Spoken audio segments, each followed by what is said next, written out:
Hey, and we're back. Welcome to the Great Grandpa BB Show. This is Grandpa's Travelogue. I'm real excited to be here today with my guest Elisabeth here. Hi. And we're at a tattoo shop right now, huh? Yeah, I want to get into some nitty gritty about some tattoo art, and I have a lot of questions for you. Okay. Yeah, I don't know if you want to explain where we are right now, I guess first, right? Like, we're in Milan, Ohio. Yep, this is Milan, Ohio. It is a town that is dedicated to Thomas Edison. It is like a Thomas Edison themed town, because I really think that's the only thing that has actually happened here. He was born here, so he did not create any of his inventions here. I believe he left when he was like 7 or 8. But it seems to be the lifeblood that this whole town runs on. It is, sure. yeah. It's like, the only thing that they can really say. If that hadn't have happened here, this town would have shut down a long time ago. Yeah, something like that. Yeah. And then there's us, so. Right, yeah, we're still around. Breathing life into it, so. That's cool.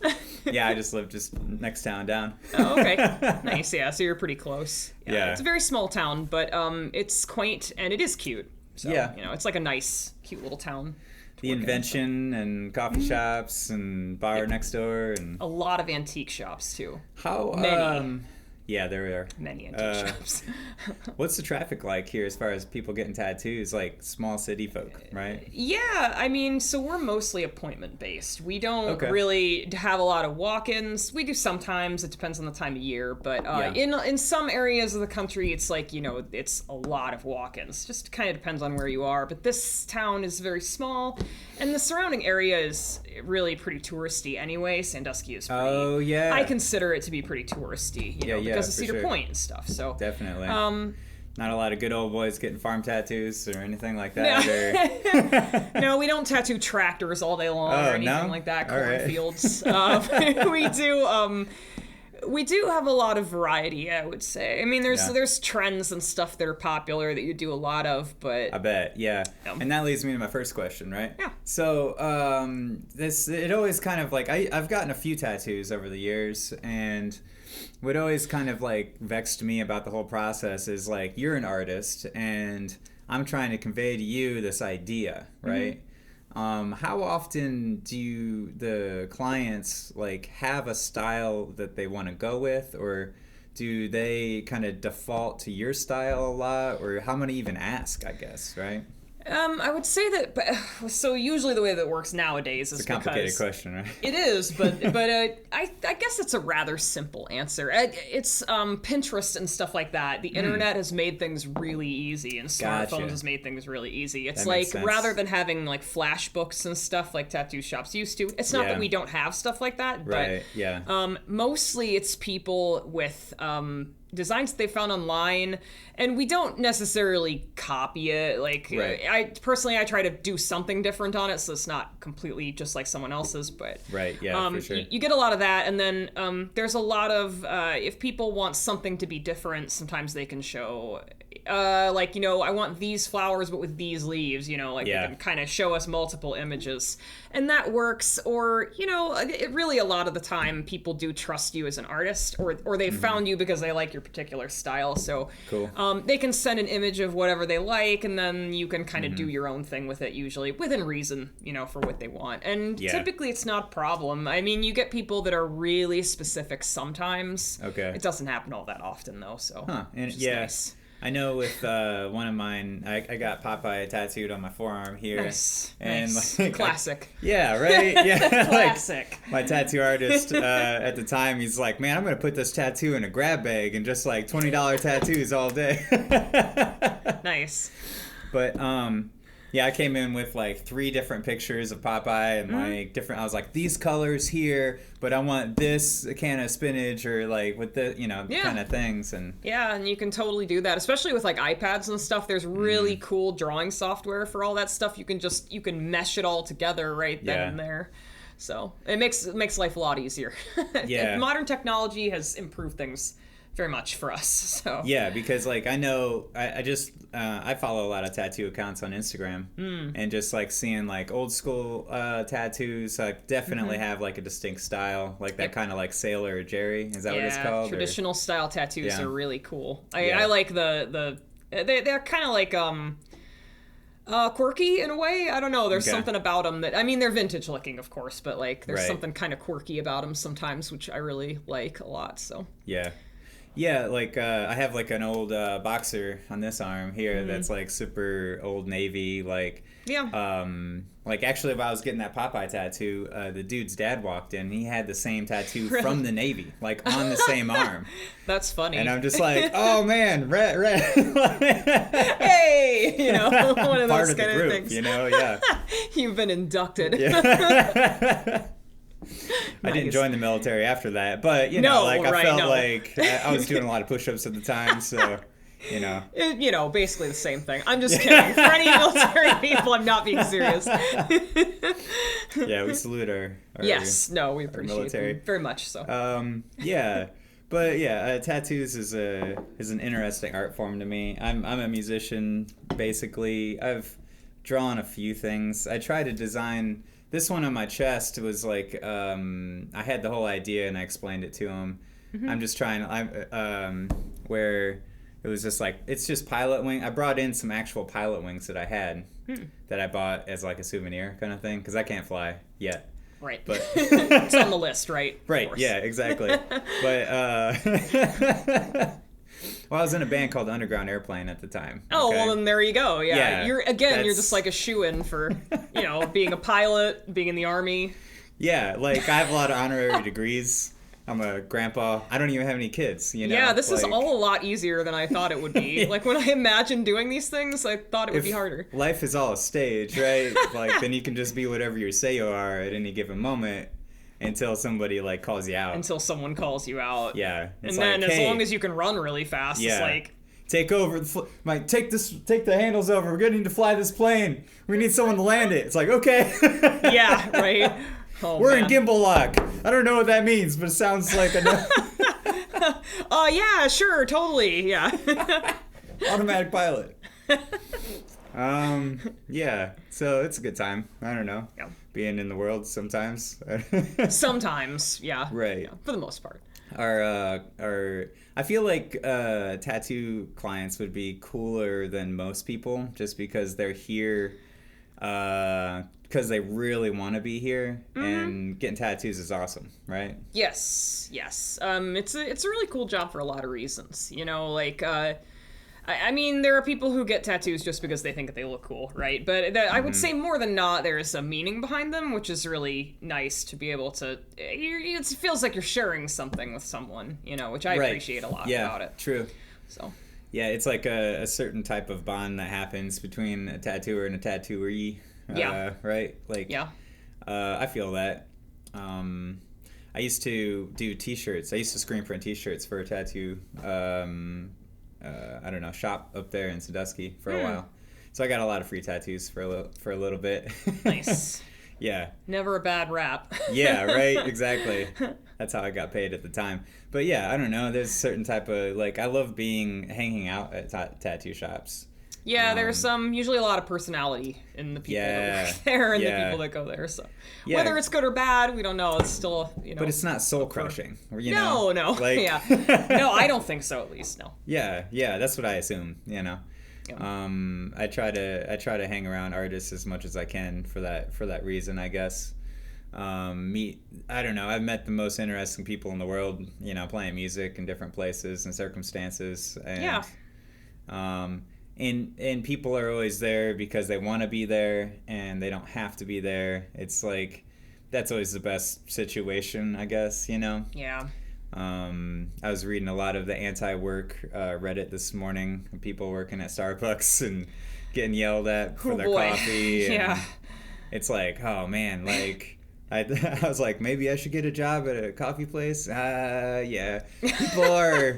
People are rough before they get their coffee. So That is true, yeah. That's kind of maybe it feeds off of each other in that way. Yeah, right. I assume, you know. Yeah. I feel like it would depend on the coffee shop probably. Like Starbucks would probably be real shitty, I imagine. Yeah. But maybe like a mom and pop's place wouldn't be so bad. Yeah. You know. It attracts different types of customers, I think, you know. Yes. That's true.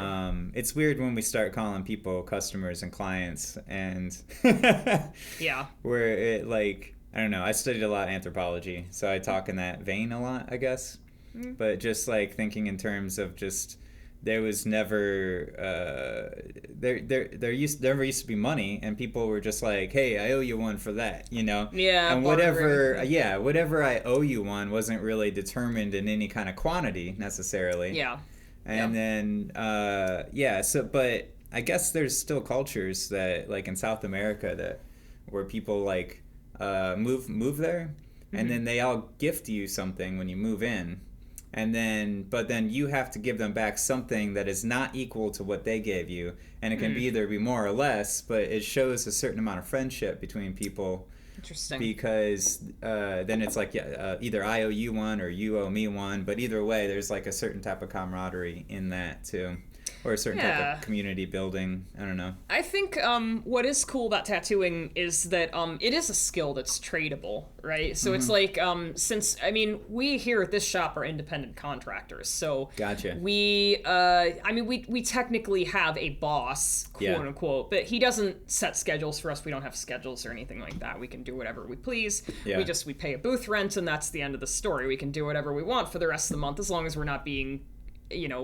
insulting to people or creating problems in the shop, you know what I mean? Right. But what is cool is that tattooing is something that a lot of people want. So it's easy to trade for other things, which makes it really, really nice. I've traded for car services. The girl who cuts my hair just gets tattooed by me. Yeah. It's really nice. Yeah, it works really well. I feel like tattooing is one of the...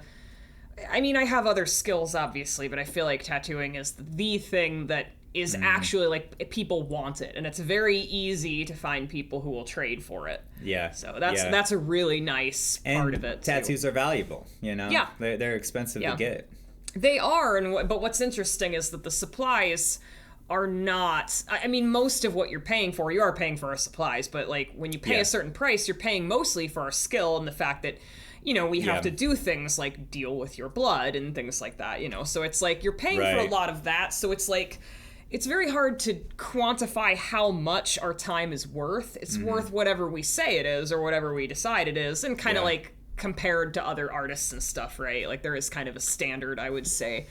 But it's nice to be able to do that because your time is worth whatever you decide it is, So it's it's very easy to just... decide that you want to do something nice for someone, and so you can just give them a tattoo if you want. Like if it's someone who's close to you, I have gift cards, I can just give them out as gifts. It's really nice to just be able to do something that is mostly where your time is the valuable thing, because you get to decide however much it's worth and what to do with it. So yeah, that's super cool. Yeah.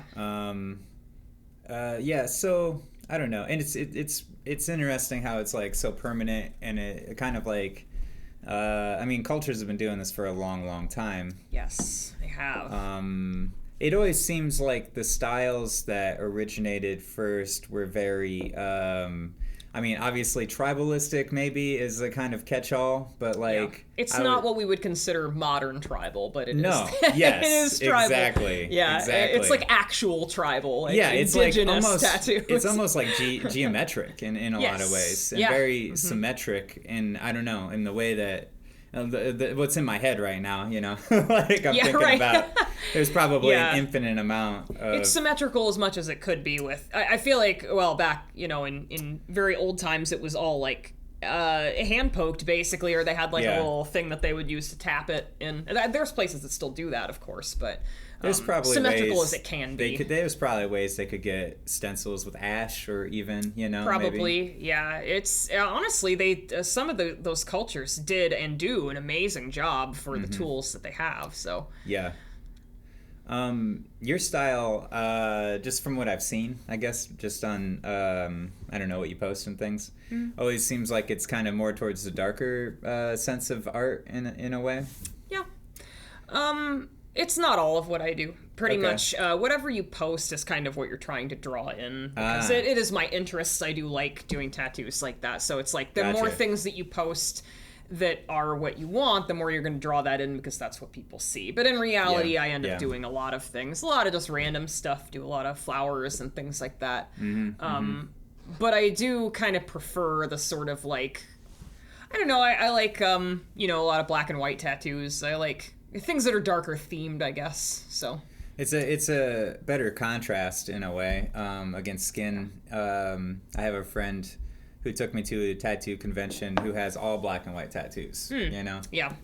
And yeah, I don't know. Like it's she knew about it from the time she was a teenager, and she just did that. You know. Yeah. Yeah, there are definitely people who prefer to just do black and gray. They don't like color or anything. Yeah. So. Yeah, I don't know how I feel about that. I like colors. I will say that black and gray tattoos are more of what we do, just in general. I guess that like there are people who become better known for doing a lot of color work. So I feel like Emma, who works here, she does a lot more color stuff. But it's just because it's again, I think it's like she posts more of that stuff because she likes doing that stuff, so it draws that in for her. But Gotcha. In general, I would say that black and gray stuff is a lot more popular. Yeah. Just like with the general populace, I suppose. Huh. So.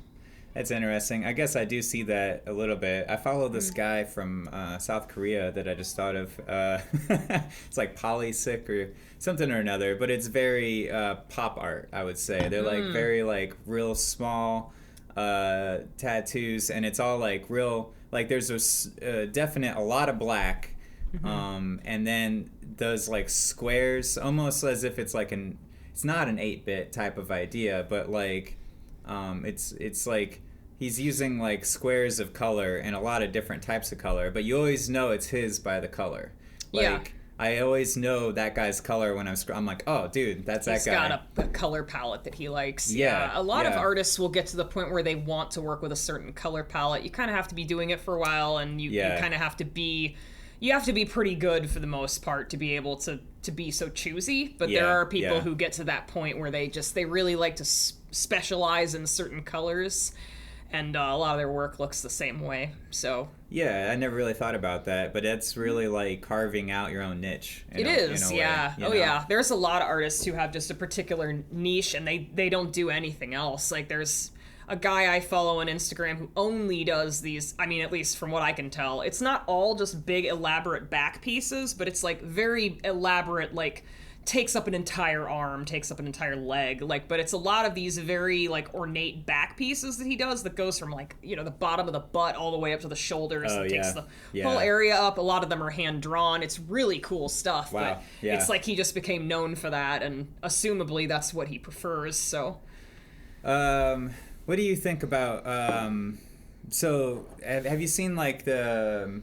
artistic renderings of like you can feed like for as far as like an artificial intelligent like machine learning way to like take a guy's work and then, you know, feed all of it to this machine until it kind of like... Oh, is this the thing where... So there's that AI where you can enter in words or phrases and you can have it make a painting based on that? Is that what you mean? Because that is cool. Yeah, well, partially. Okay. Yes. But the other part of the equation was that, like, depending on what you feed it and what it thinks that art is in that capacity, right? Yeah. Like you could feed it like 100 different Van Goghs, and then it'll only paint like make that. Its own. Interesting. Yeah. I've not seen it where you give it specific artworks or like things by certain artists and stuff, but I've seen the ones where it's like a painting that was created by an AI when they put in this or that phrase. Yeah. And it's like a cool. I think that's really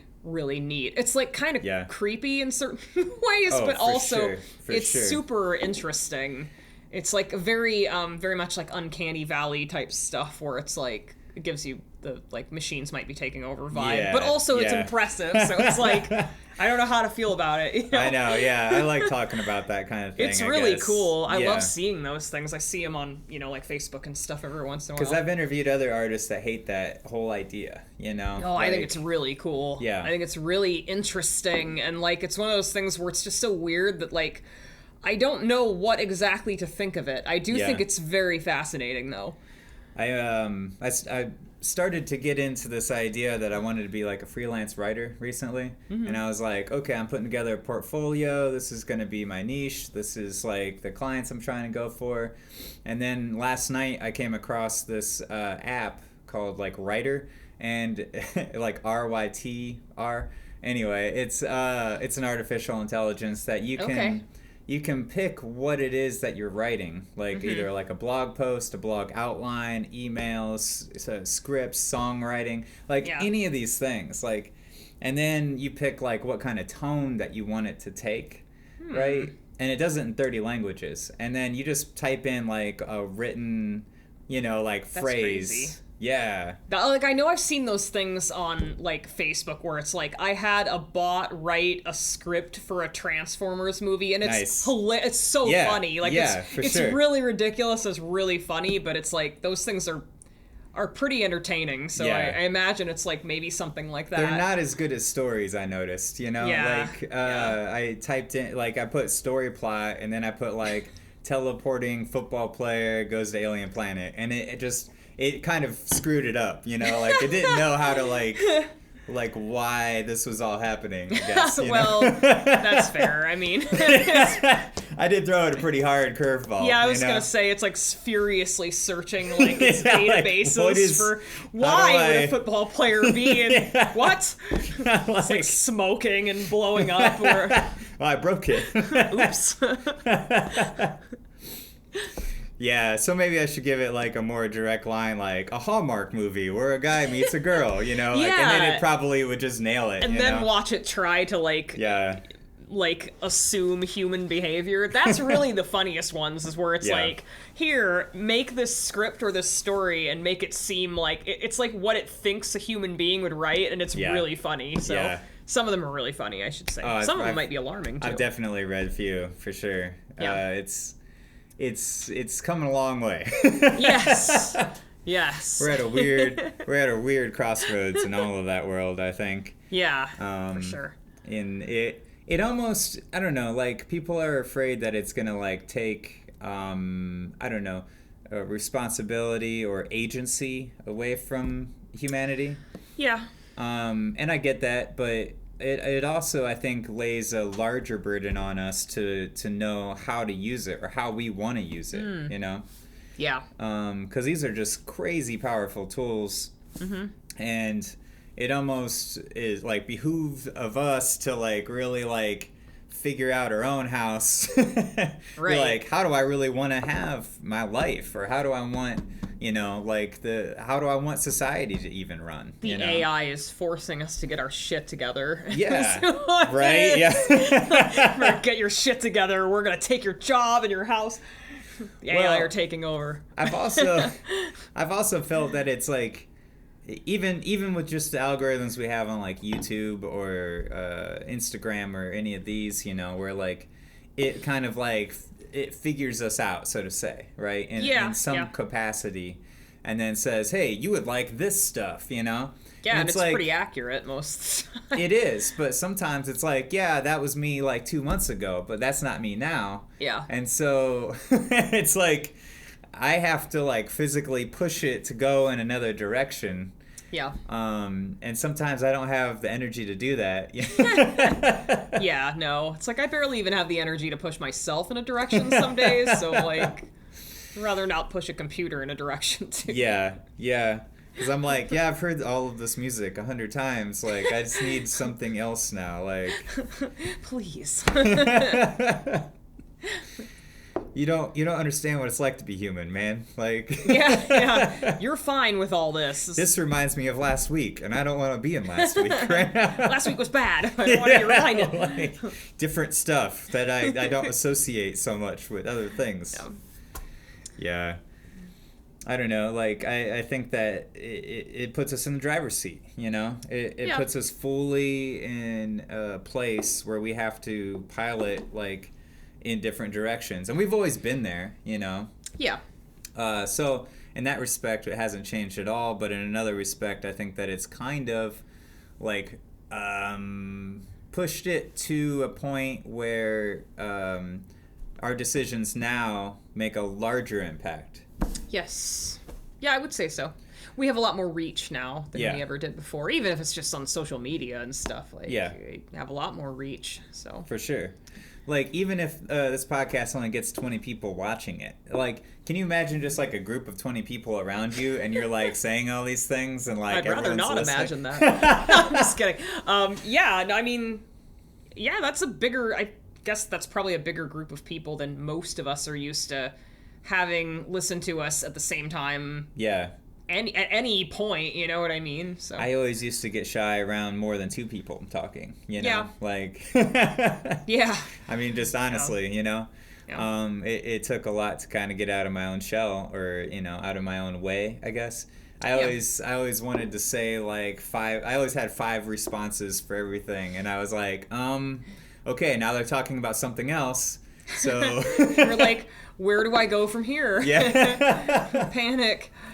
Right, yeah. And then you're just like, why don't you talk to anybody? It's like, well, I don't know. Yeah, it's sometimes talking to people is hard. And so it's easier when it's like, okay, 20 people might watch this, but we don't have to look at them. Yeah. They're out there, definitely, somewhere in the ether. We don't have to. I always do my best when I'm only talking to one other person. Yeah. I don't know why. It just seems easier, or it just seems more, I don't know, in control or something. Yeah, I could see that. I don't know. It's weird interacting with people, I guess. Talking to big groups of people is stressful. Mm-hmm. So. Mm-hmm. Yeah, because like when you're talking to one person, you have like a direct line of communication. Yeah. Whereas you're talking to a whole like audience, like you are the speaker at that point. Yeah. And like everything that you're saying doesn't have necessarily a response, or any kind of, you know, like applause is maybe what you'll get, or like just booing. silence. Like, Booing, yeah. The worst possible scenario is booing. It's like, or maybe fruit being thrown, but right, yeah. Rotten Tomatoes. The whole like crowd mentality comes into play at that point, and you're Yeah. just like, okay, like how do I? It could go many ways. It's a little more in control when it's just one person, because if they, you know, act out, you can just smack them. Whereas, Right. you know, Yeah. I'm just kidding. We don't encourage violence. Often. Yeah. I don't know. Whenever I'm on stage playing music, or you know, like I always drift into the absurd and start like disassociating and imagining crazy things.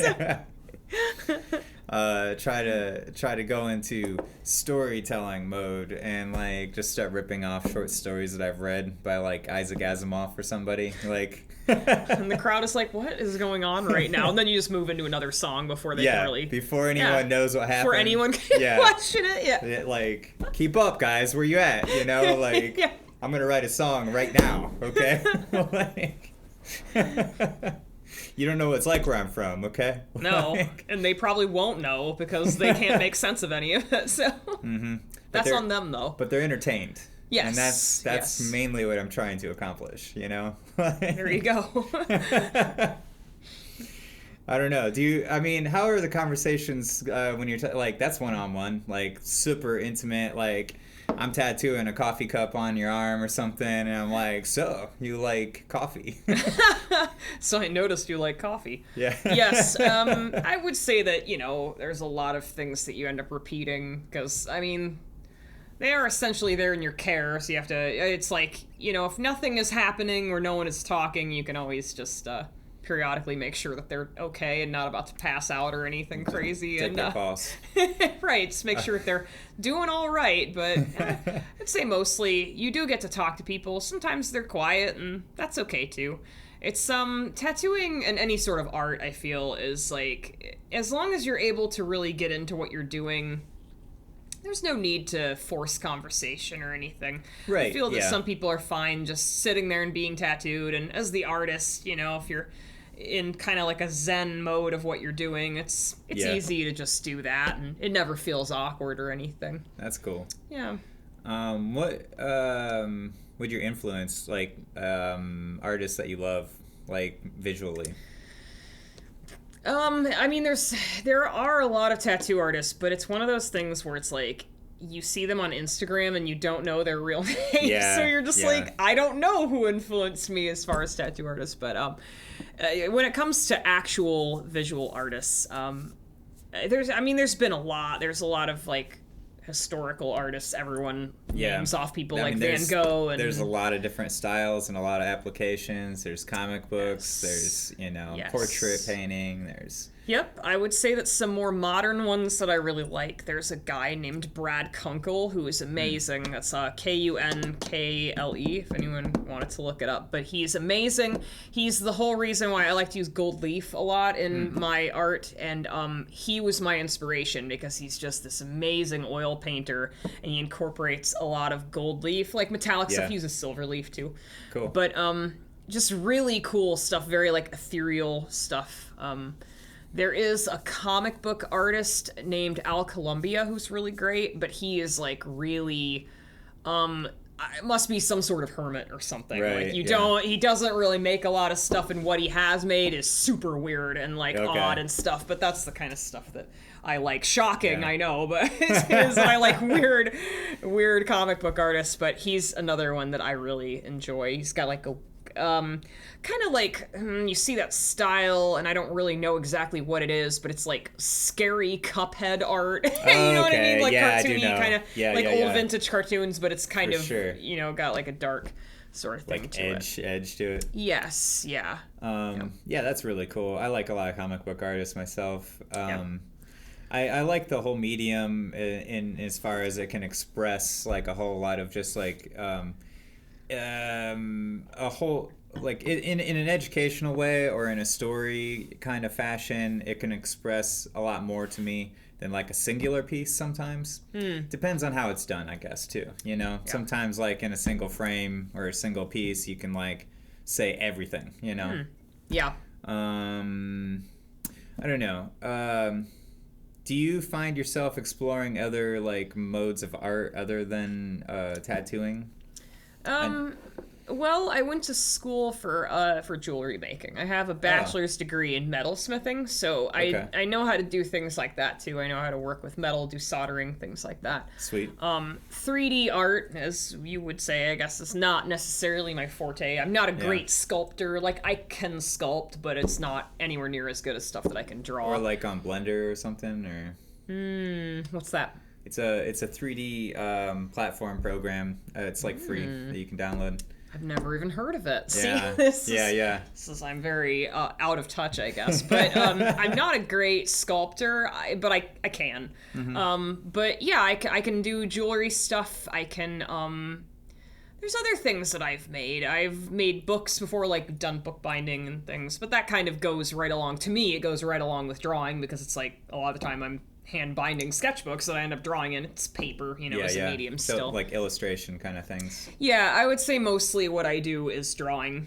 Yeah. That's my, my big thing is stuff that's on flat surfaces, I guess. Or flat-ish surfaces, I guess, because tattoos are flat-ish. Right. Your arm is curved, but it's mostly a flat, Depending on where you're at in the body at any given time, right? Yeah. It's mostly, the concept is a flat art piece, but, so. Yeah. And then you put like... you put the stencil on and then kind of like contours and figure all that out. Yeah, in some spots at least. Others are a little easier. But Yeah. So drawing type stuff is mostly what I do. Whether it's on skin or it's on paper. Have you ever...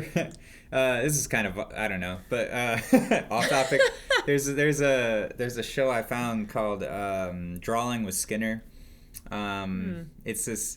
He's a pretty big artist, Skynyrd. He does a lot of really weird kind of almost monsters, almost like lots of teeth, lots of weird, crazy hair and beady eyes on everything all the time. Nice. But he had like a little show called Drawing with Skynyrd, and he'd have people come on, celebrities like Buzz Osborne from the Melvins came on and did like and they both have to draw at the same time while they're in the interview, right? Yeah.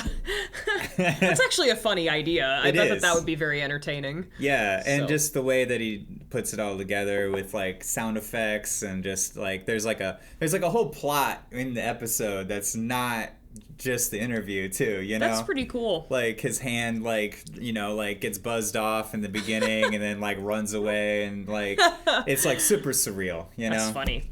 I like that. Yeah, I don't know if he did more than like 5 episodes of it, but like it exists. So I'll have to look that up. That sounds very interesting. Yeah. So I don't know. That's I like Mobius a lot.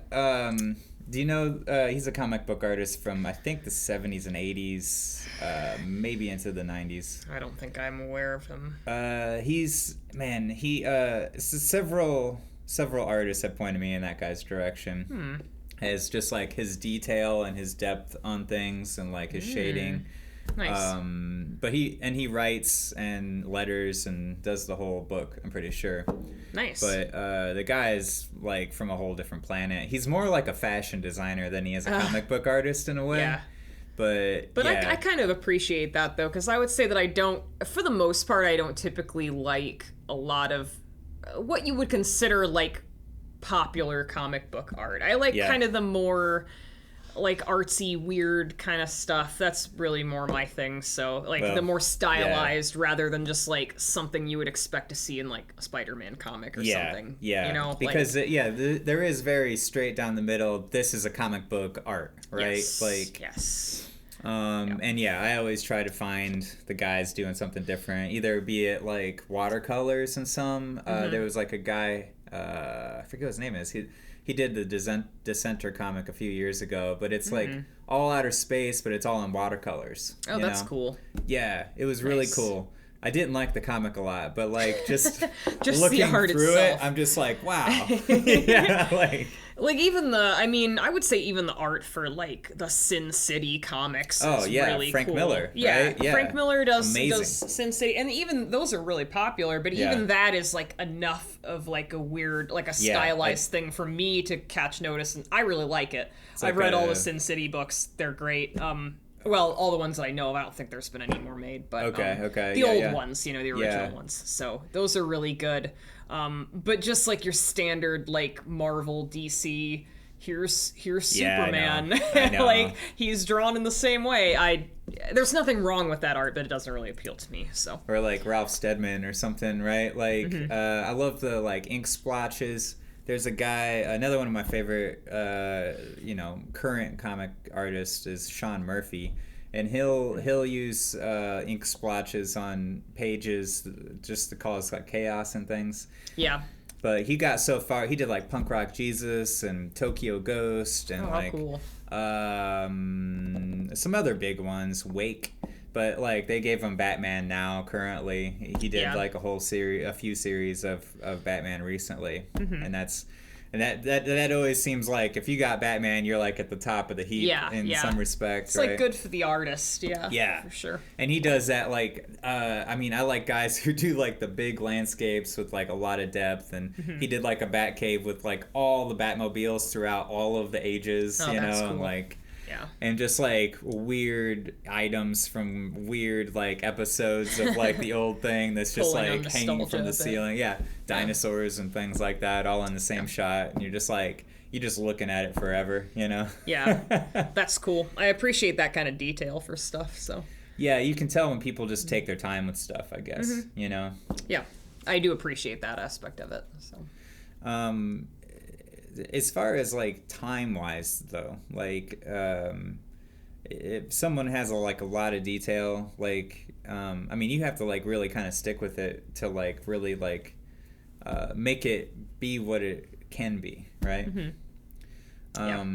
Same thing with music. I mean, in a sense, right? Like I record a lot. A lot of the stuff I record right now, I don't even play live, you know? Oh, okay. I'm like, okay, here's the song, and this is what I'm going to do for drums, and this is what the bass is going to do. These are the keys, and then you just build it, you know? Yeah. And, but it takes a ton of time to put it all together to make it sound like a radio recording or whatever you actually want it to make it sound like, you know? Yeah, I would imagine so. The spectrum is just wide, you know? Yeah. It's super weird, like, starting out in art and just seeing a blank canvas or like so many possibilities, too many almost. Yeah. And it can be a little overwhelming for sure. Yeah. And then just getting pen to paper or just coming to like the realization that like the possibilities are infinite, like you were just saying. Yeah. It is overwhelming, and it is like, so I could just do anything. And that's really what it comes down to, I think, for a lot of people. creating stuff as a job doesn't always work for people because it is hard a lot of time for artists to have both creativity and ingenuity and also to be organized or to know where to start. It can be really hard to know where to start when, like we said, it seems like every possibility is open to you, right? So it's like knowing where to start, I feel like, is the biggest issue for most artists, you know? Yeah. And then it's like, I feel, and it is for me sometimes too, but like then you get to that point where it's like you've kind of pushed and pushed and pushed and like you've kind of worked on this thing and then suddenly something clicks and it all comes together and then you're feverishly working on it, right? Because you figured it out finally, like it's made sense to you suddenly, but until you get to that point, it can be a little hard because there are so many possibilities and sometimes you just don't know where to take it, you know? You don't always have a clear vision in your head of what you want to do. Yeah, and what kind of like motivates you, inspires you, where your passion lies at any given time, I think plays a huge part in what I do. Yeah.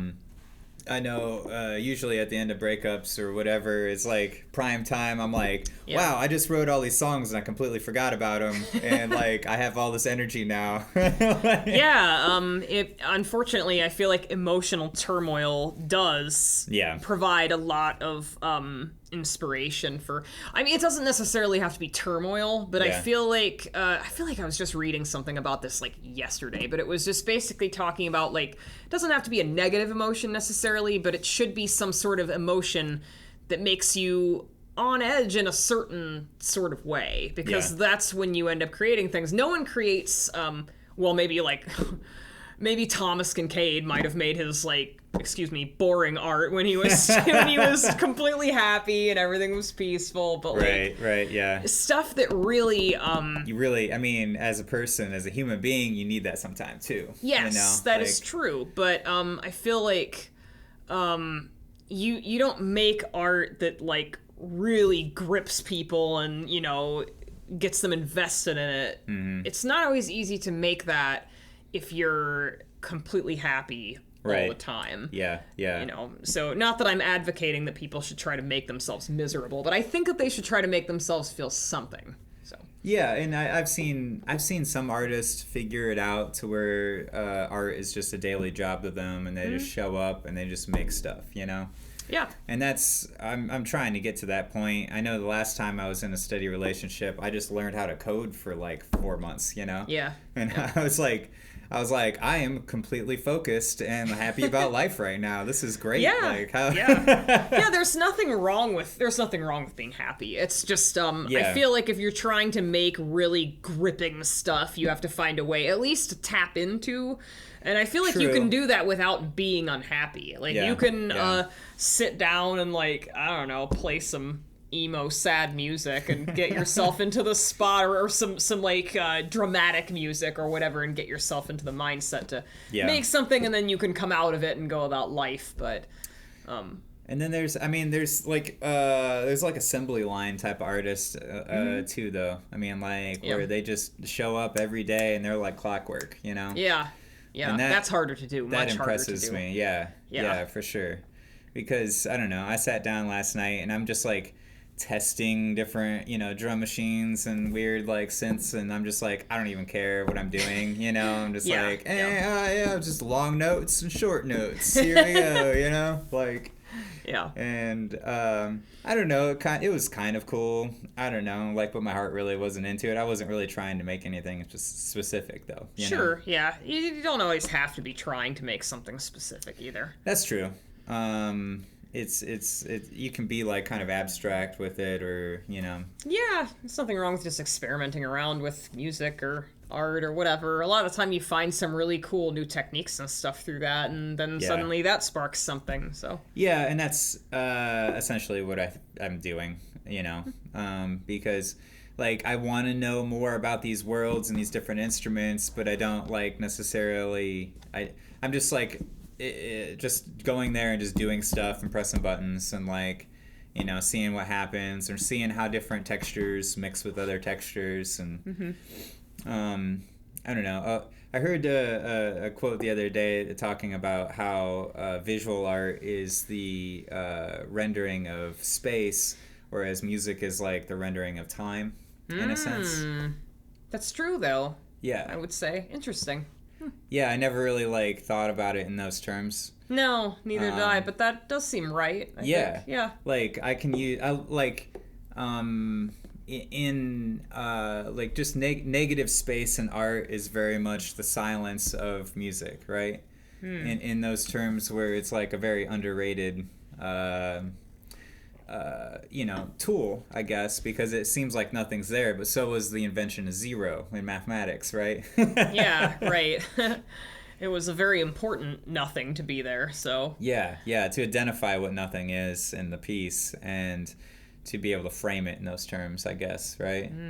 Like, what is the edge of the artwork, and, like, what, like, is there background, or is it just white, or is it just, like, in a frame, or, Yeah, I think stuff like that is really interesting too, where it's like you have art pieces that involve the viewer and everything. So it immediately makes me think of, I don't know if you've seen the new Candyman movie, but it makes me think of that because it's this artist who ends up doing like an interactive art piece, and of course the art piece ends up killing people. Plot twist, right? Yeah, but it's just still cool that it's like this is an art piece that directly involves the viewer. It's dependent on the viewer, so okay. I think that kind of thing is cool, where it's like, where are the boundaries for the art, Yeah. Those kinds of ideas are cool, I think. Yeah, and that, like, I was talking to a friend of mine about, like, animist religion. I jump from topic to topic pretty quick sometimes. It's okay. That's all right. But the idea of, like, the background versus the foreground, and, like, how... I don't know, I guess mainstream religions think about like humans having a soul, right? Whereas nothing else has a soul or a consciousness like we do specifically, right? But like the very early like animist religions thought that like the entire world or the universe was a sense like the living soul in a larger sense. Yes. Like rocks, like... And really, rocks are an interesting living kind of a creature in their own right. The way that they cycle from the crust down to like the molten core of the earth and back up again all the time. It happens in such slow formations in like millions and millions of years of time for them to do that. So we think of them as just being like solitary in a way. Yeah, it's kind of like how people think about other entities too, like not non-corporeal entities, I guess, when you start thinking about whether those kinds of things are real or what it would be like to be God or a god or something like that. It's like kind of a similar thing. Like when I always think of stuff like that, I think of how people, like there's the whole debate between people who say that the Earth can only be this old because it was created in 7 days here or there or whatever. And then there's evolution. Yeah. But it's like the two, I feel, could maybe coexist if you consider the fact that what is 7 days to a god, humans weren't around at that point. So it's it's like time is something that we kind of created ourselves.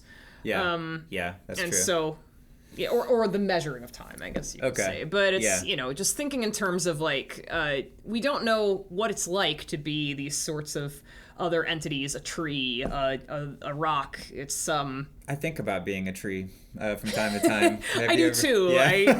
It's weird. I think about that sometimes because it is, that would be a completely different way of experiencing the world. We forget that they're even there so often, I think, too, when I'm, like, taking walks around whatever town I happen to be in. Like, and then usually if I'm not in normal everyday surroundings, I'll notice trees more because I'm just, like, I'm like, I don't know any of this world. Like, trees are more familiar than the rest of it or something, maybe. It's I don't good know. as landmarks, point out. I don't know. It's interesting. I like I don't know what it is to be a god, I guess.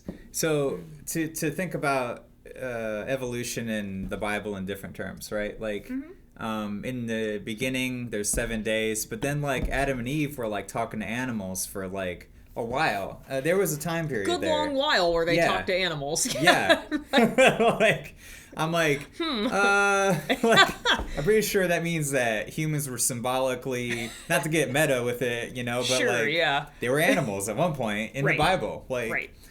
I remember going to a Mormon church and asking them that in Sunday school or after Sunday school. I don't think they liked that, did they? No, it was really great. I had a lot, and then like after that, like they had a piano, so I started jamming a bunch of blues on the piano. You for were a like, while. Anyway, here's Wonderwall. Hit the road, Jack. Say something that they really don't like about their religion. Yeah, exactly. Losing my religion. Yep. Here's a bad religion song called No Control. I'm sure they love that, but they do. Yeah, generally I feel like I was going to say most religious people, but I will say most people in general don't think in terms of like, what would it be like to be a tree? What would it be like to be a god? Right. But, these are the kinds of things that when you're just sitting around, sometimes you think about. And they're important. They are important, What's the difference between an education system that functions as an authoritarian view versus a creative view, right? Or mindset-wise, right? Yeah. Like where you have an industrial, like we are the boss class versus the worker class type of mindset. And if you're in that mindset and you get locked into it, it's really easy to lose your kind of creative soul. Become a cog in the machine, so yeah, to speak. Yeah, exactly. Yep. And I mean, but the whole system's built this way to function in this manner. Yeah. So if you don't find some kind of way to monetarily support yourself, or if you don't have other, monetary backing, from you kind of have to. It's always a constant struggle to find a way to sort of like, I don't want to say play the system, but like to take part. To take part in things and keep your bodily existence afloat, while also being able to, pursue the things that you want to mentally and emotionally. It's hard balance. Yeah. Especially nowadays, I feel. Yeah, I feel like it's harder than it used to be. Probably everything is much more fast paced now, I think. Yeah. So. Yeah. Like back in like the 70s, there was like concert tickets for like $10 to go see Aerosmith, right? Right, yeah. Now, like, 40, 50 years later, I still charge $10 at the door. Yeah. And that seems like a regular price seems like a fair price, yeah. Right, yeah. Yeah. But it's always been that price. There's been no inflation as far as a concert goes, No. No. Unless you're on the top, there's a huge jump to like AC/DC or. Even when I was younger, I feel like concert tickets used to be a lot less. Like, I don't know what things... Okay, so my very first concert was Ozfest when I was 16. I don't even know if they still do Ozfest. I really don't know. Yeah, I don't know either. I remember I went to a couple, I think, myself. Yeah. I've been to the one, and I think the tickets then... I think it was $50, and that is like an all-day, like a festival kind of a thing. Yeah, was it multiple days, or was it just? I think it might have been one. It might have just been one. Yeah, I think it was just one day, but I mean, it was all day, and it was multiple bands and all this stuff. They always had some pretty big acts. They did, yeah. I mean, Marilyn Manson was there. A lot of popular bands at the time were there. So, I saw a Black Sabbath reunion show there once, and Slayer and Zakk Wylde group and Judas Priest. I saw maybe Rob Zombie. Yeah, Rob Zombie was at the one I was at too. Nice. Yeah. So, but it's like now I feel like I've never been to one of these like incarceration where it's like a tattoo convention, but it's also a concert. Yeah. And it goes on for multiple days, and maybe that's why it's more. Yeah. But I do feel like when I investigated about tickets for that, I was like, yeah. Whoa! Yeah, that is really expensive, So definitely. It's. I do feel like there's been a definite spike in how much things cost as far as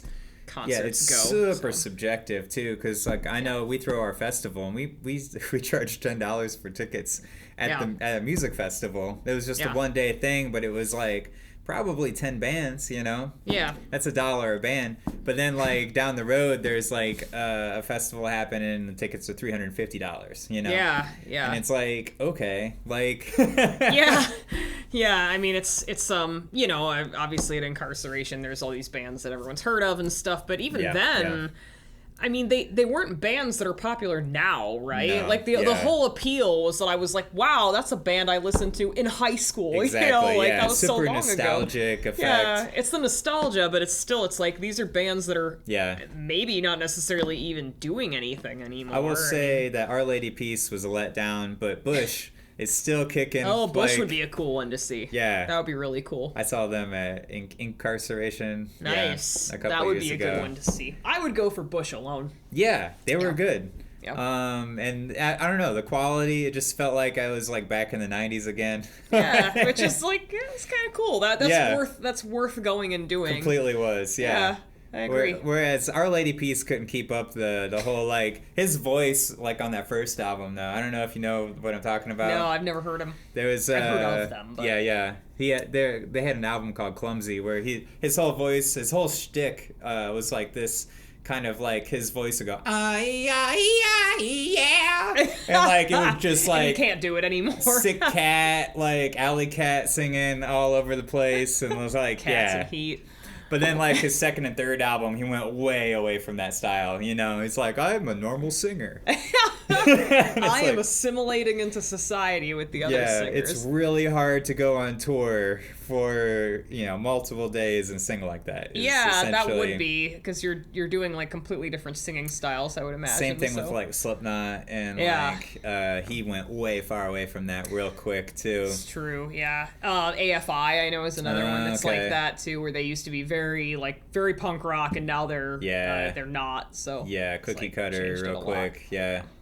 Yeah, and it's, I don't know, I mean, when you're that huge, too, you can kind of afford to, like, lose your whole base. Yeah, like, screw you guys. Yeah, let somebody else, destroy it, themselves for a while, like, we made it, we're already here, Selling out. It is physically demanding, though. Yes. Because, especially now where you don't even have record sales to, like, bank on, Yeah, how do musicians how do they make money anymore? Right? Shows and T-shirts and, like, weddings. Well, that's probably, right there, that's probably why bands charge so much for tickets. Is because... Yeah. I mean, that people will buy their stuff or download it on, like, Apple Music, where they pay $7 or $5 or something a month for it, and it's like, how much is the artist really getting from that? I mean, if they're a huge artist, they're probably getting a significant chunk, but... Yeah, well, if you're a huge artist, you can have lawyers to negotiate, too, Yeah, that's true. Like, Black Keys negotiated with Spotify a certain deal and a certain cut, Oh, I bet. Yeah, that makes more sense. Whereas nobody else has that kind of power to, like, it's like, I wrote a song the other day, no one cares. Yeah, they're like, cool. Yeah. Good for you. Yeah. That makes sense. Here's a quarter of a dime, Right. Yeah, maybe if you sell 10 of these, you'll be able to spend it somewhere on something. Yeah, exactly. We're going to put this in nonsensical terms, so you can't really determine how much money that you're making right now. So that when we just give you whatever we want, you can't really... Give you what is it? A hair penny or a nickel or I guess though what is cool about that is that there is sort of like a revival of like actual vinyl albums now. That's I feel true. there are people who like to collect them, and honestly, I don't have a turntable, and I don't even know if I would have room for one, but I've considered it because I've seen some really cool, just like they really do cool stuff artistically with vinyl albums sometimes. Definitely. And it's very tempting sometimes, but and also if you're making that leap as a musician, if I'm gonna make the leap to like like take the risk to kind of like get $2,000 worth of vinyls, like you gotta really be sure about your music. Because music is so disposable now, just because anybody can record it on their computer anywhere at any time. Yes. Like, I can get the software for free. I can get, like a $100 box and a $100 microphone, and that's all I need, Yeah. Yeah. The barrier to entry is way lower. Yeah, you don't have to buy a bunch of equipment to form a band and get people to be in the band and when the Beatles were stuff, recording at Abbey Road, there were people in like scientist suits, like in white you know, like that, and they're like, well, the way that we built this compressor, you know, like, and they're like turning screws while they're like recording, and it's like, it was a lot harder back then, and a lot more impressive too, because it's like you had to get a bunch of people who were dedicated enough to actually show up, and they were talented, and they, you know, and like to get everything to sound right and stuff. It's really kind of a miracle that things like that existed, and now it's like, I mean, it does still exist. I think that there are still people who have an actual band and stuff. It's not just all SoundCloud rappers and stuff. But I feel like there's still bands out there, real bands and stuff. But there's a lot of other people involved as well. I was in a community band out of Sandusky a couple years ago, where I was just playing trombone as part of a group of, you know, brass instruments and things. Nice. Like, there's probably like 150 to 100 people in that band, you know? That's cool. My band director from high school was directing in it, and like I was getting a hold of them about something, and they're like, "Hey, be in the band," and I'm like, "Okay, sure, sure, why not?" It's a great time, you know. Oh, I bet, yeah. Like when you're in a huge ensemble of like, you know, like real instrument people. Like, that would be super fun. There's nothing like it, you know. Yeah. I've been trying to like my next. A project I really want to do. I shouldn't even talk about it out loud because then I just won't do it, you know? But is that how this works? Yeah. If you speak it, it will not happen. It's like the opposite of speaking it into existence. All right, well, I've said enough. I've said enough. Okay, I have a top secret project this is I'm working something we would like to happen, so we're not going to talk about it. Yes, exactly. But I've been working on it in the underground bunker, so to say, right? Nice. You have any top secret projects you don't want to talk about right now? I always have top secret projects. Many top secret projects. Excellent answer. Yes. We're very mysterious. Yeah. So. Never say no to that question. No. Like, are you a god? No. Yeah. Even if you don't have any secret anything, just say that you do. Exactly. No one will know. Exactly. Just say you can't discuss it. Might not see the light of day, but yeah, they're there, you know? I've been rolling it around in my mind, you know? So I have a semi-secret project. A lot of people know about it already. Okay. And I've already finished it, but I haven't released it yet. Okay. Okay. All right. So this is a short film that I did at the end of 19. It was just a dialogue between a man and a woman, and it was based off of an argument that I had like earlier that year, and I wrote it into a script. Anyway, it was very heated at the moment, but then we laughed at it immediately afterwards, you know? We're like, did we just say all those things, you know? And nice. So I built like a Twilight Zone script off of that conversation and turned it into a short film with Brad Walton out of Cleveland. And he filmed it, and like I wrote the script, and I had an actress, Megan Meadows, here in town. She's my favorite actress of all time. And we worked together on it, and it's a thing. And I did the music, nice. And it was a lot of fun. I finished the music over the winter last year, but I always wanted to do soundtrack type of work. You know. Yeah. It's a whole different... I have a lot of respect for people who do soundtracks, and for like movie and game soundtracks. There's some really great stuff out there. So yeah, you really got to know your shit. You got to know how to like build a chord. Oh yeah, no, it's amazing. Build a whole melody line through like 4-part harmonies and all this, and it's it's impressive, you know. Yes, no, I agree. Hans Zimmerman all day long, right? Right. Our boy Hans. Oh yeah. No, he's. Right. It's like. Yeah, no, it's. I think that kind of stuff is really impressive, especially because like, I feel like I was just talking about this the other day, where it's like, it's really impressive that certain video games, video games are a huge thing now. Yeah, for sure. And like they were before, but they were more of like an underground thing, I guess you would say. They weren't quite as popular, didn't have as much mainstream traction as they do now. But the soundtracks were so good, and it's so like crazy good. Someone put this much effort into something that really the mainstream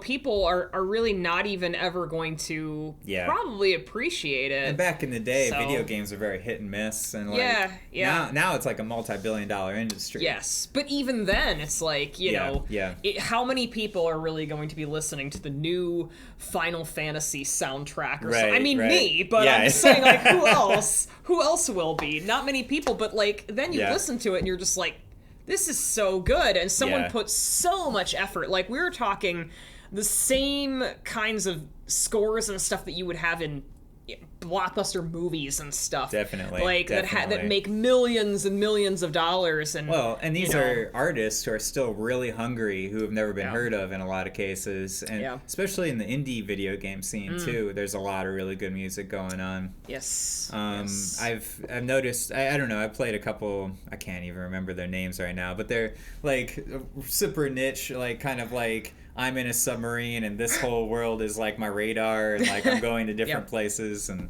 Yeah. I don't know. It's kind of cool. But like the soundtracks, like I noticed.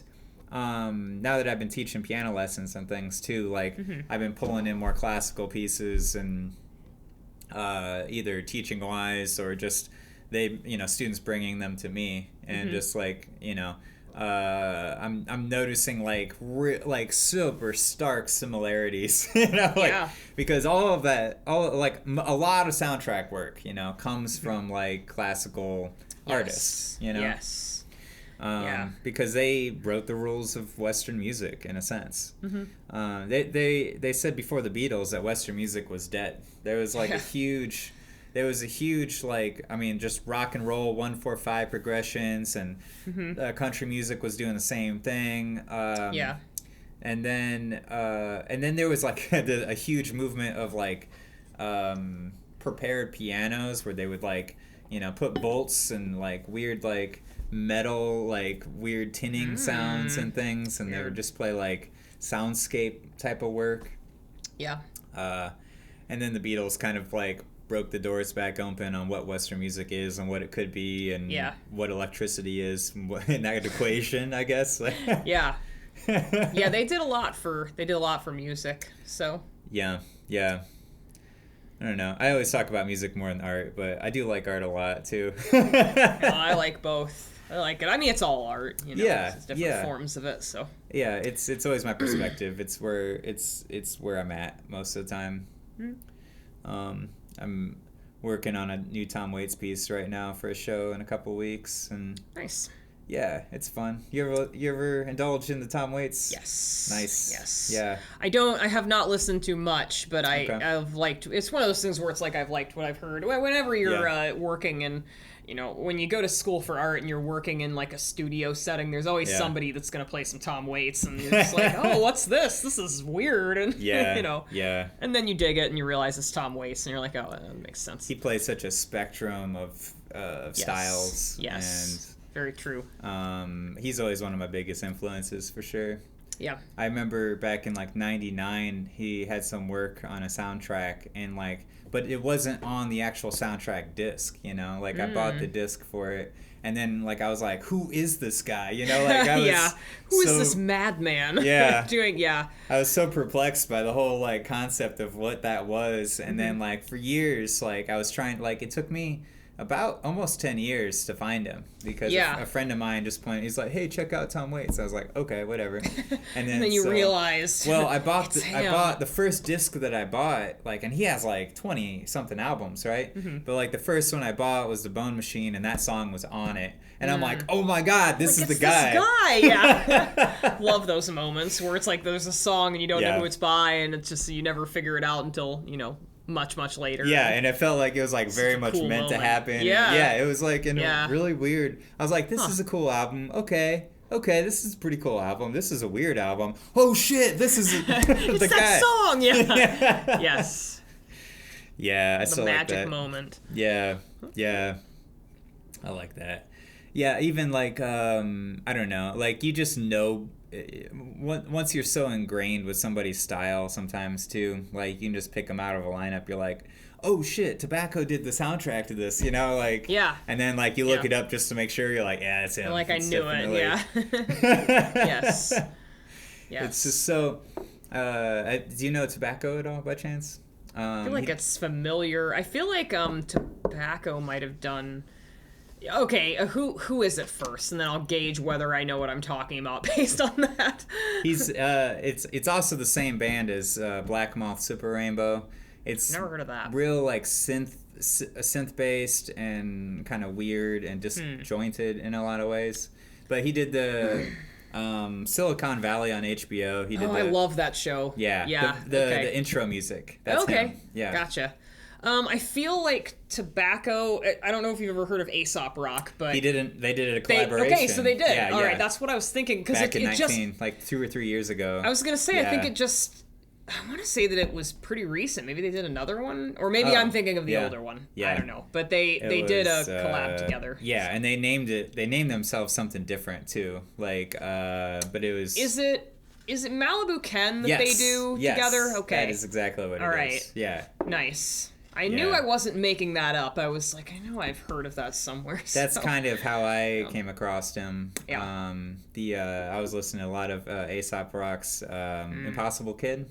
It's a great album. Great album. It's a great album. I went down and seen him in Cincinnati on that tour. Yep. Because I was just like... I've seen him at the Grog Shop 2 or 3 times, something like that. Yeah, yeah. So he's great. Yeah, Definitely my favorite rapper ever, but one of my favorite artists. Yeah. Very cool to see, too. He's got, like, a really good energy. One of those people where you see him and you're like, this is a person who enjoys what he's doing, who is very happy to be here. And just, like, very read, I want to say. Like, very, like, book savvy, I think. Yeah, right? Yeah, yes. Like, yes. Has, like, one of the most amazing vocabularies in probably all of music. Yeah. So.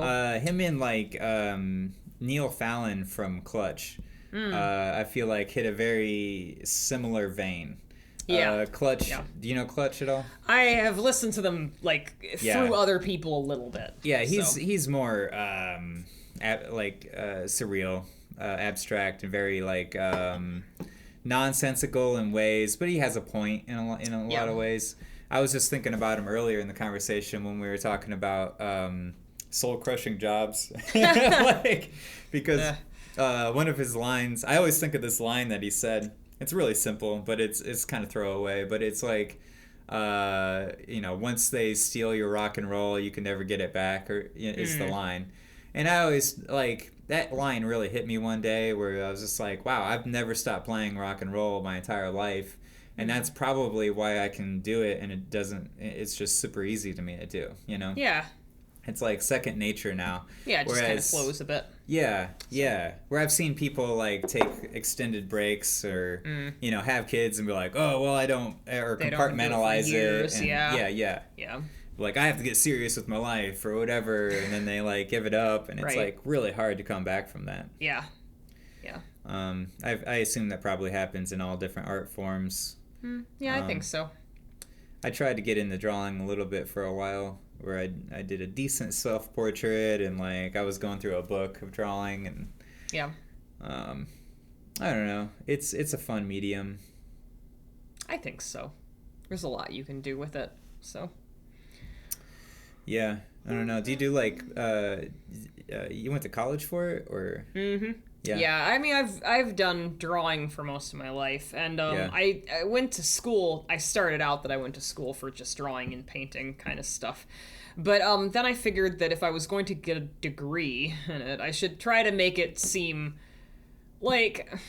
I feel like you don't necessarily need a degree or a piece of paper to say, hey, I can draw, because you can show the person the piece of paper that you've actually drawn on, and they can say, oh, you can draw. Or you can just draw in front of them. See this? Right, look at this. This is what I can do. I'm really doing it. But I felt like I was really interested in doing jewelry making and metalworking, and I felt like at least if I had a degree in that, it would be sort of more worth it, because it would show... that you have more technical abilities. Like you can use a torch, you can do this or that, So that was really the only reason. I mean, not the only reason, because I do love metalworking and stuff, but really I don't prefer one or the other. It was just a matter of which one of these do I think is more useful as a degree, to have like a piece of paper saying I can do this, But really, I don't think either one of them should really be something that they're teaching in college. I think it should be an apprenticeship like it used to be long ago. I think it makes a lot more sense to have it as an apprenticeship. And that is what it is in tattooing as well, is it's an apprenticeship thing. There are things now that I see on Facebook that are always kind of funny to me, where it's like, learn tattooing, and it's some sort of like class now, and it's I guess it's like they understand that tattooing is very popular. They're trying to make a profit off it. And to be fair, there are a lot of situations where apprentices get totally abused in this field.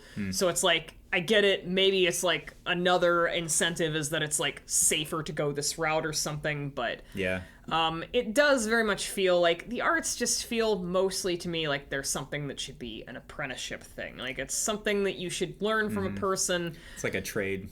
Yes, like a trade, I think, personally, because it's like, it feels a little funny to be going to school and taking math classes and, like, history classes and all these requirements to be able to say, I know how to solder metal. It just feels weird. I don't know. It just feels really strange to me.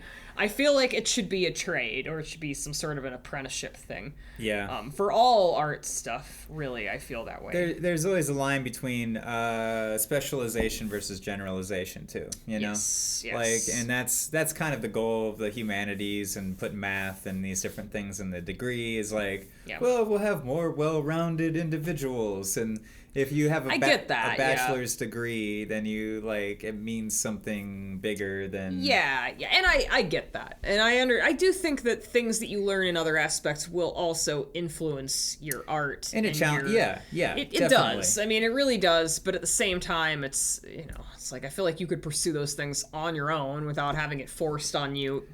Anyway. And I agree and I disagree with their education system as it is too. College is kind of a racket to an extent. Oh, definitely. Yeah. In some ways it is. In some ways it does ask questions that you would not have thought to ask from those perspectives too. Yes. And it forces you to like kind of change your worldview momentarily at least and be like, holy shit, there's like a whole different side of this. No, it's true. It's true. But I've always like really pushed back against it. I have a associate's in music tech and then like a bachelor's in general science, but it was mostly anthropology. But I just like jumped around from class to class a lot toward the end where I was just like, I'd look up like who was the best teacher on campus and take whatever their class was essentially. Yeah. Whether it's geography or aviation or neuroscience, I was like, these all are great. Yeah, these are all interesting. Learning stuff. Cool. Let's do it. In that respect, I had a lot of fun because I never like specialized. Yeah. I do like to learn stuff. There's really only a couple places where I draw the line, which is probably math, because it's like math. But that even has caveats to it because it's like math, maybe not so much like algebra, things like that, trigonometry, but.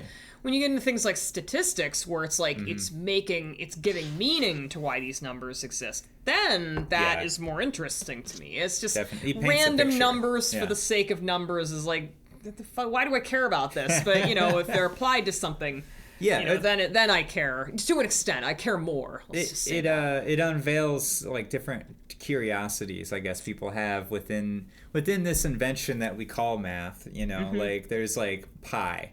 And that's how we describe circles.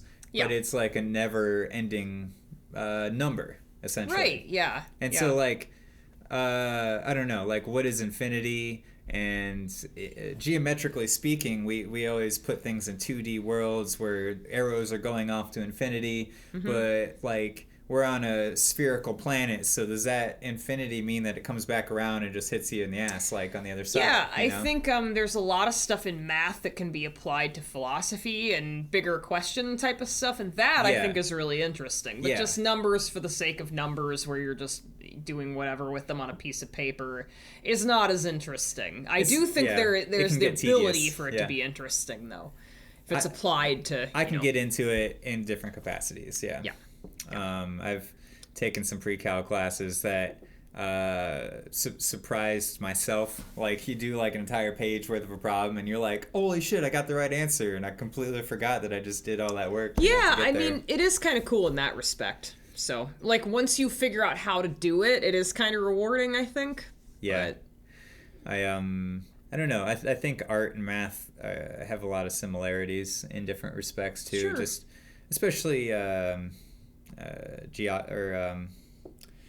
don't know, shapes, right?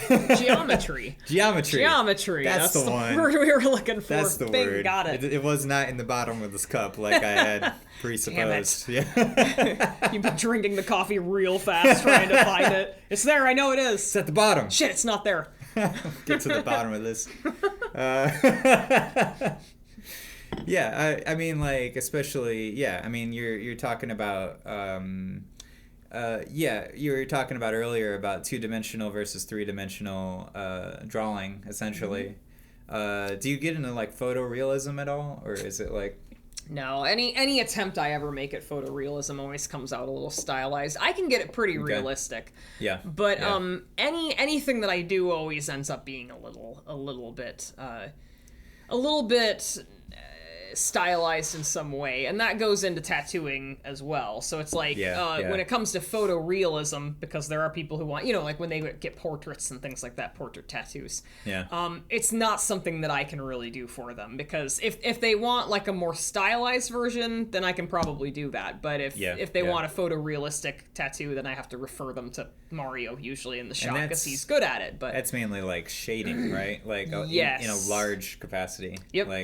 Yep. Because there's like the outline, and then there's the like few things that you do in between. You know, and then there is value in trying to do photorealism though, because it forces you to really look at what it is about people that makes them look the way that they do. Yeah. And that's kind of it, and not just people. I shouldn't just say just people. But like certain things, it makes you really see why they look the way that they do. Like maybe. You're drawing something and it's like you want to draw it with a black line, right? But then when you really, really look at the object, really realistically, you realize that there's no line there. It's more like a white highlight or something. Like it's, it's more, it's all these subtle things that are what make things look photorealistic, or what make them look realistic and stuff. And the light probably has a lot to do with that too. Where that's coming from on the picture. Yes. Yeah, it gets complicated real quick, I would assume. It does. Yeah, it does. And I feel like even when I do try to make it look photorealistic, it just ends up looking stylized too. But there's certain things that when you really take the attention and you put as much realistic detail as you can into it, it does a lot for it. Like, I always tell people that the best thing you can do for drawing something is to actually look at something. Actually have a model of something real that you can base it off of, especially when it comes to drawing people and posing and stuff. For sure. It's the best thing you can do. Or animals, or even like trees to an extent. Anything. Yeah, drawing from actual references. Yes, it doesn't have to necessarily be something in person. It could be a picture, but it's definitely preferable to have something like that rather than just drawing it from your imagination. That's because it's tough to get it. It's really tough to remember everything about an object, even if it's something you see all the time. Yeah. There's a lot of details and a lot of information there, really. Mm-hmm. Yes. That's how I draw. I think that, like, I always get like a picture and then just like I'm like, and lately I've been like screen printing stuff, and like sometimes I'll just get like the photo itself, put it over a light, or I'll put it up in Photoshop and then make a black and white of it, and then print out a piece of paper, put it over a light, and then just stencil over it, Yeah. Just to get the exact lines that I want to get out of the picture, Yeah. But yeah, I think that for just anybody,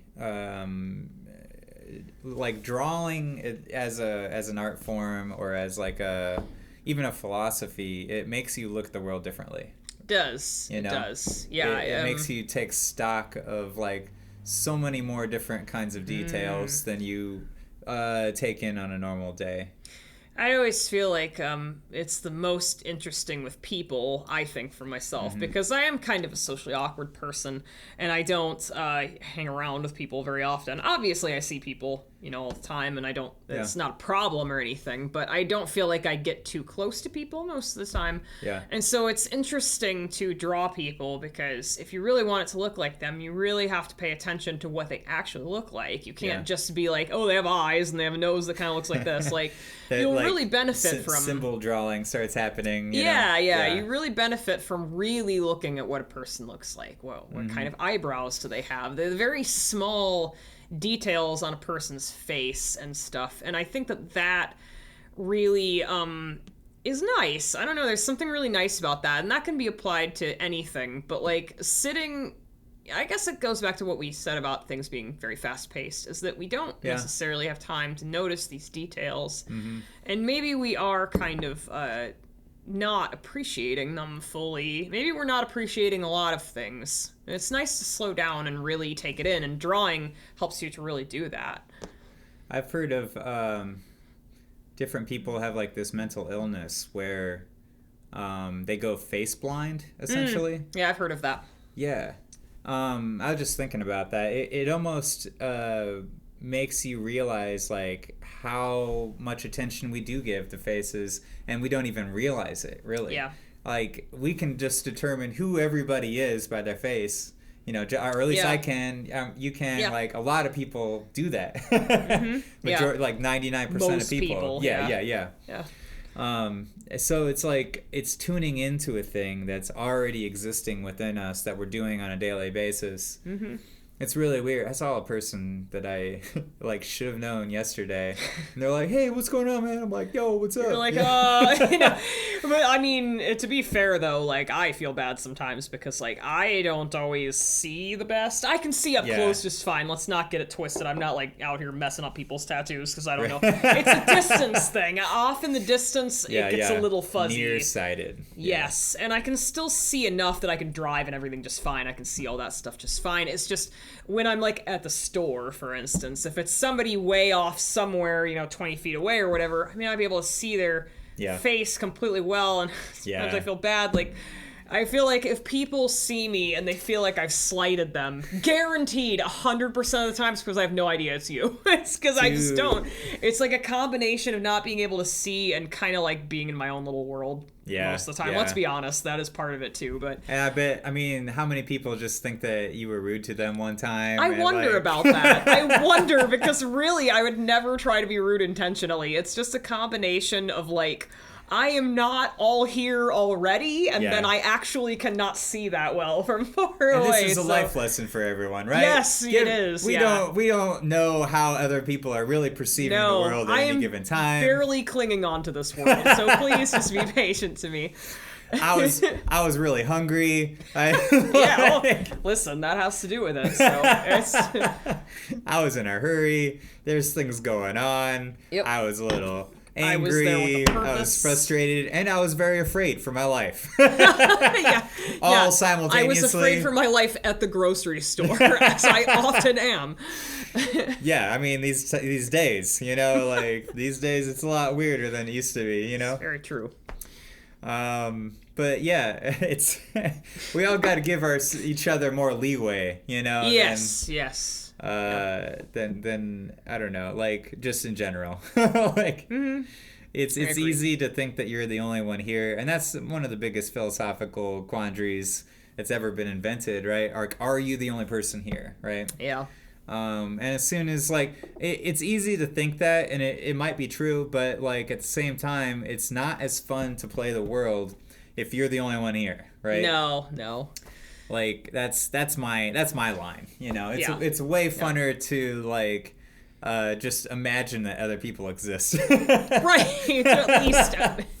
At least think that they might. Right. Yeah. Right. Because then, I don't know, their reactions seem real. You're like, oh, I got you this thing, and they're like, oh my God, you thought about me, and like.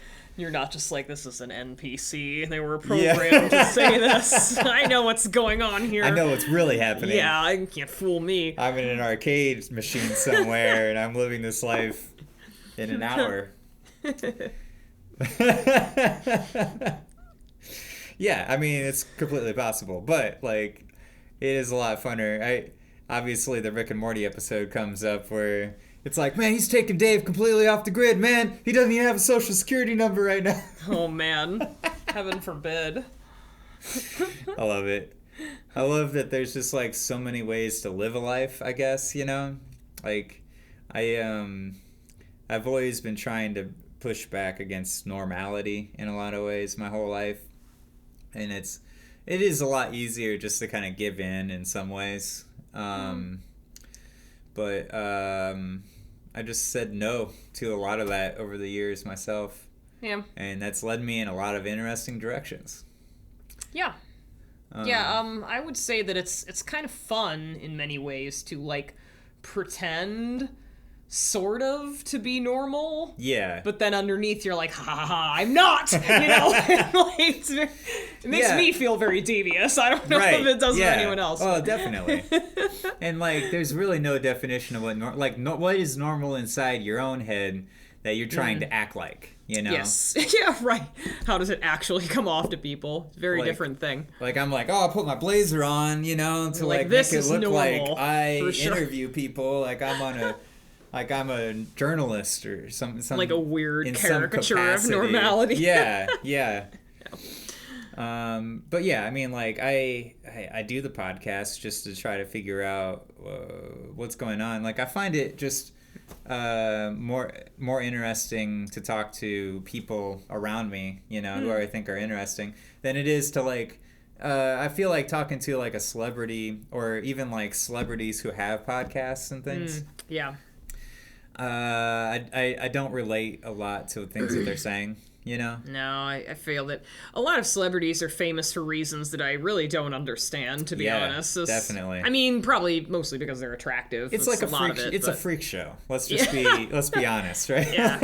No, it's you know, a lot of people are famous because they're just attractive. I mean, look at all of the Kardashians and stuff. There's not a lick of talent amidst any of them, you know? Freakishly attractive. Yeah, right. Where it's like, if I saw them in the wild, I wouldn't be actually attracted to them. No, but as long as I'm behind a screen, like, it makes more sense, you know? Yeah, I think a lot of it doesn't translate into real life too well. Like, you see them in person and you're like, oh, it's just a person, you know? Like, yeah. But, yeah, and I mean, some people live inside the screen in their imaginations, and they think that that's actually attractive, which is, I mean, that's a whole different level, right? Yeah. But, people have to, like, pull back and, like, go inside and really figure out what's going on here, and then be like, okay, like, reality is super cool, and I can define it. It's just like art, though. Like, I can define it any way that I want to define it at any given time, you know? Yeah. And it's very fluid, has a lot of momentum to it, you know? I've been doing this podcast for almost a year now, so I kind of know how to talk on it. The first couple I did were like 20 minutes, you know, like segments. Oh, I'm sure, yeah. And I'm like, okay, I'm out of questions, so I guess what do I say next? We're done. We're over. I guess this is, you know, but like, I got to re-interview those people. Like, they deserve another chance. Exactly, yeah. They were kind enough to let me cut my teeth on them. But it's a fun. I've always said that conversation is its own art form, you know. Yeah. And it is very fluid the way that I don't have a lot of structure to it. Some people say I need more structure to the way that I do this, you know? I tried to outline it at the beginning of the show. I noticed at the last show, like, I was completely flabbergasted, and I'm like, okay, we're back at the show. Okay, so here's our guest. I'm like, that's not a good way to start. I need to be like, actually, you just ran a marathon or something. You're like, what was this guy doing before he got on this camera? He just got here. He just walked in the door and sat down and started talking. Yep. That's literally what's happening, you know? Or just different, just being in front of an audience, playing music too. Like, you're running a whole gauntlet of like, okay, I need all of this different equipment and these songs and this notebook here, and I need the music stand to see them, and I need the clip so the wind doesn't blow it. And like, it's a lot of orchestration. A lot of logistics happens. Yeah. Very much so. You're completely outside your own working environment, you know? Which is nice about a tattoo studio, because you completely control the studio and the environment. Yes, for the most part, you can. So, I mean, as much as you can. But, right. Yeah, for sure. Yeah. It's like being a musician traveling around. You're hitting like a moving target wherever you're at. The piece, the way that I work is like very the piece might sound like this tonight, or it might sound like that tomorrow, and like I'm playing it in a minor key, or I like it in a major key better tonight, just to see what it sounds like, and you know. Yeah, I assume it probably has a lot to do with acoustics of where you're playing and things That's like true that as too. well. Yeah, sound system. Yep. There might not be any sound system, and I might be outside, and only the people within 10 feet of me can even hear me, you know? But, like, I'm playing the part, and they're paying me to be here, so what's up, you know? Yeah. I've been in that situation. Yeah. Yeah, it's an adventure, I'm sure, each time. Yeah, it really is. And that's I don't know, the podcasting medium in and of itself, it has that same type of feel to it. Different backgrounds, different setups, and I don't know, different people talking about what's normal and like what's oppressive in the world. I don't know. What's normal?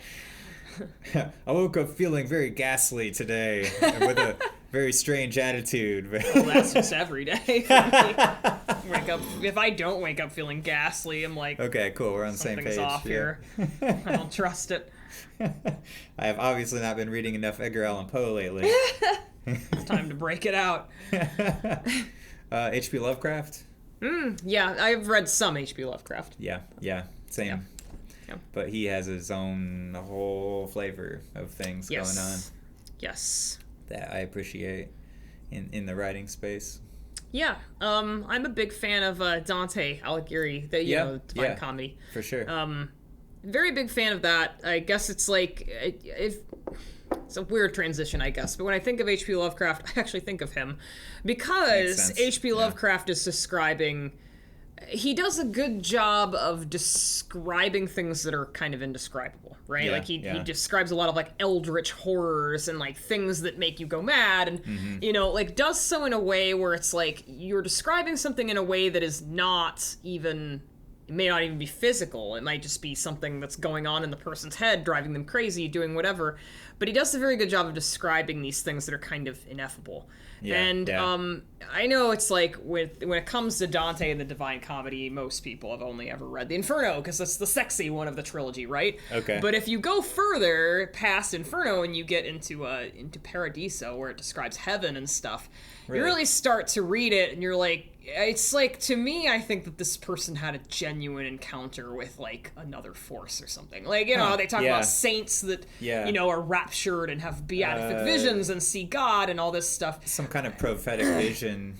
Yes, because he really starts describing these things where he's not really describing visuals. I mean, he does, but like there are things that he describes that aren't visuals. They're feelings, and they're these like things that are very hard to put into words.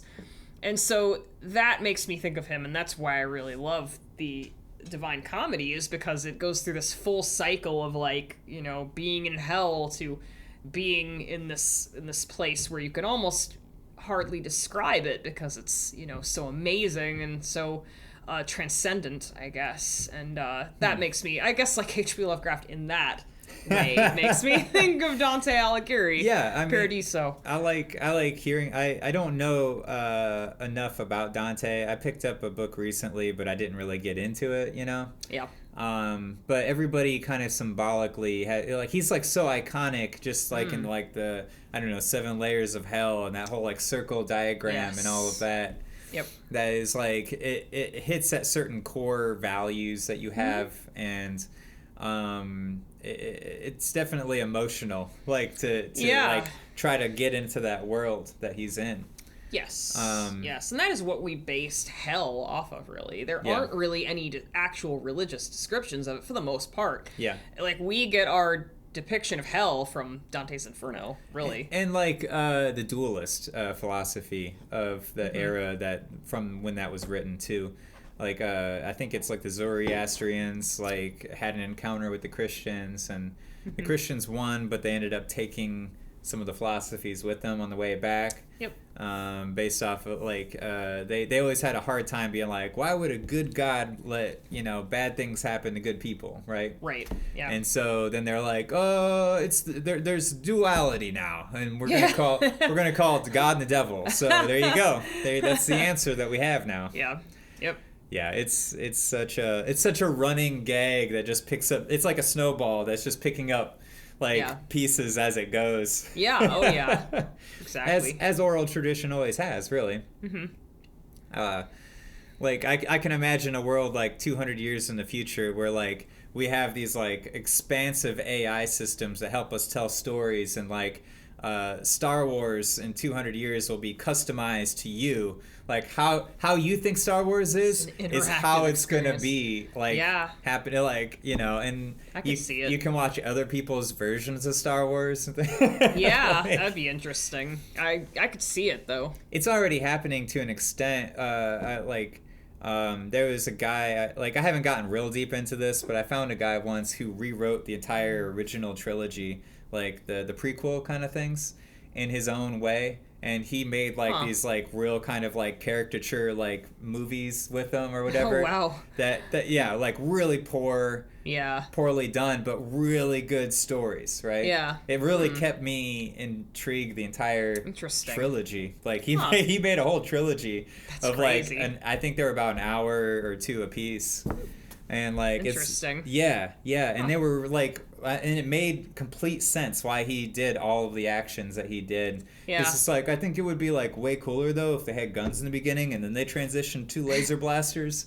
He like had all these like ideas about why that worked and how the Force worked and why like different like climactic events where like Anakin like was in this fighter jet and he really like had to like make this big choice about using like whole world like force powers and almost killing himself and everyone. And I don't know, it was like dramatic, and it was like I don't know, like and then I like realized that there are tons of people authors who have written in that universe too. Yeah, like fan fiction type of stuff. Yeah. And just published authors, you know, there's tons of paperbacks that just say Star Wars on them. Yep. That's just based on those characters. Yeah, and it's like non-canon type of stuff. Yeah, exactly. Yeah. And that's, I mean, biblically, that's probably what we did for a long time too. I'm telling you. It seems makes to be a lot more sense than human nature, just to kind of expand on like if you have a character that can really like hit with people in a way, you know, then you'll have a lot of authors. Same thing happened with H.P. Lovecraft and his whole like world of cosmological horror and mythology that he created. Like people took those characters and ran with them for years and years. There was a guy, James Lovegrove, who I got real into his first few books. He did Sherlock Holmes books set in the late 1800s in the style of H.P. Lovecraft. But it was really weird. Like, I don't know if this is true, but he apparently was like a descendant of Lovecraft. His name was Lovegrove, and he was like a distant like nephew or something. And he ended up getting passed down this like manuscript, I think from Lovecraft, like that he never finished or something. And like he used it, incorporated it, and turned it into like a Sherlock Holmes novel. That's pretty cool. They were really good, and like it really like as far as time period and the way that he used language, like it really transported you back there, and you're like, oh man, this is like, I feel like, and he's using like all the witch doctor like mythology of the Raithulu language and all this stuff, as like those were always the bad guys, you know, like that whole mythological world and like Arkham Asylum and all those different, you know, telltale signs of a H.P. Lovecraft world, you know. Yeah. I don't know. I figured you probably got into him a little bit. That's pretty cool. Yeah, just a little bit, but I have. Yeah, I need to get into him more. I just brought my brother a book of like the best of Lovecraft or whatever book for Christmas, and I picked up the one and I got way into it and I had to give it to him before Christmas, and I'm like, damn it, like, you know. Should have bought one for myself. Exactly. But I don't know. You feeling like getting out of here? Like I unfortunately am old and I get tired early. I don't actually know what time it is. Oh, it's only 9. But honestly though, when 9 o'clock starts coming, it's like sad.